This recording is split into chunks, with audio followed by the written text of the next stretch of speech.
Technology and space. Not too long ago, our personal technologies consumed a great deal of physical space. The computer sat on a desk, the TV lived in the living room, the phone attached to the wall. Each device was fixed, shared, and public. You couldn't take it with you, you couldn't hide it, and because of that, technology didn't really hold any one didn't it really belong to any one person because it belonged to a household. And I think that matters more than we realize. Back then, we didn't really have privacy, not from the people around us. We were on the phone and everyone knew. We were watching TV shows and everyone could see and watch with us. If you were on the computer, everyone knew it was visible. Whatever music you listened to clearly labeled on physical CDs and album covers. But while we lacked privacy from the people around us, we were safe from others. The shows you watched, the music you listened to, the magazines you read, only those in your vicinity could know. And by and large, they were people of your choosing or people connected by blood. We didn't know how good we had it. Our data unharvested, our habits untracked, unused by corporations, our behaviors neither predicted nor sold nor manipulated. Before we knew it, we traded one kind of privacy for another, privacy in within our household to an illusion of individual privacy. We know this now, and yet I'm not convinced we fully understand the trade off, and perhaps we never will fully understand it. Technology used to be contained, it took up more space physically, but mentally far less. The TV was off unless you turned it on, the same with the computer.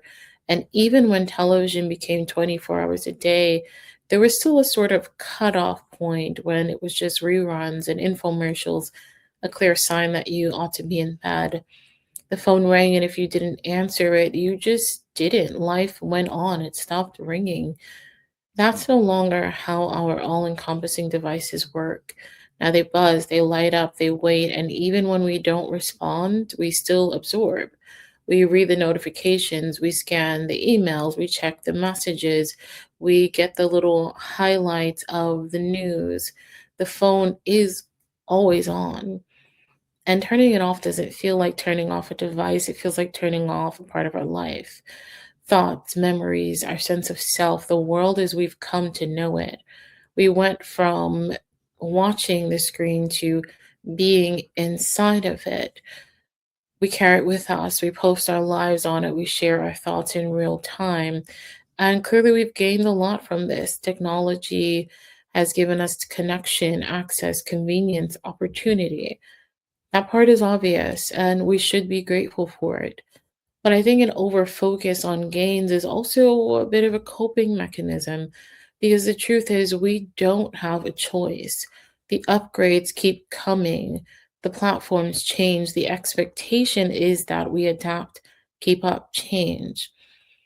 From engaging with family and friends to following the news to keeping your job to looking for employment, it is taking place behind this device. And so we chug along. I'll talk about the fact that you can actually opt out later, but why that is not really a choice for most of us. So before you argue that it is indeed a choice, let's wait and come back to that.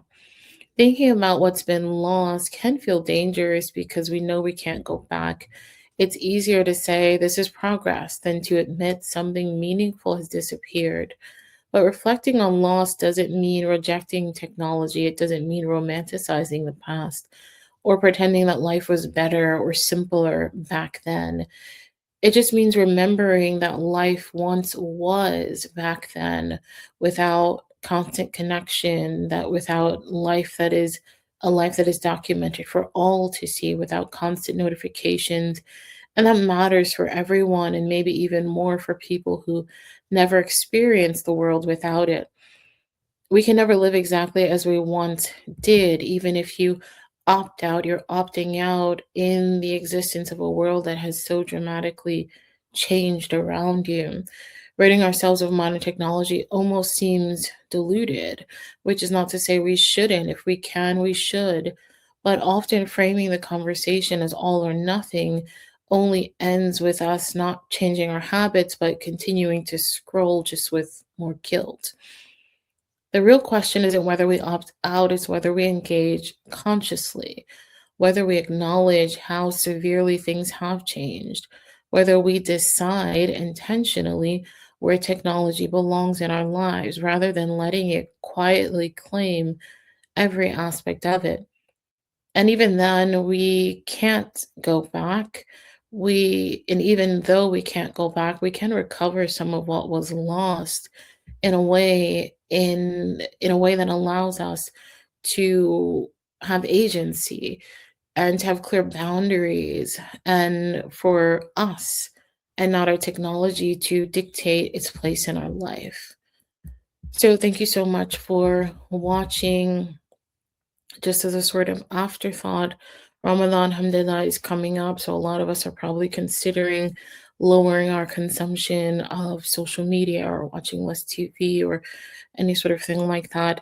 And I think that's always a good idea. Obviously, a lot for a lot of us, a lot of what we consume, we could do without. It's not necessarily spiritually elevating us. And so that is always a good idea.